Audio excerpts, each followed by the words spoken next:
আমরা দেখলাম শুরু থেকেই একবার বললো সংস্কার আগে, নির্বাচন পরে, এরপর বললো বিচার আগে, নির্বাচন পরে, এরপর বললো স্থানীয় সরকার নির্বাচন আগে, জাতীয় নির্বাচন পরে, এরপর পিয়ার নিয়ে আছে।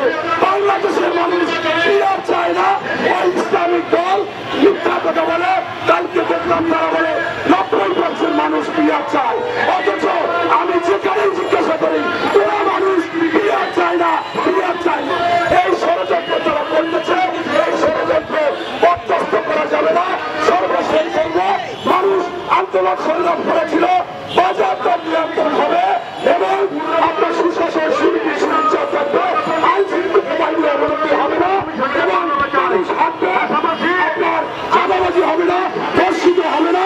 কিন্তু আজকে সেইগুলো হচ্ছে, কারণ এই যে বর্তমান উপদেষ্টা আসিফ মাহমুদ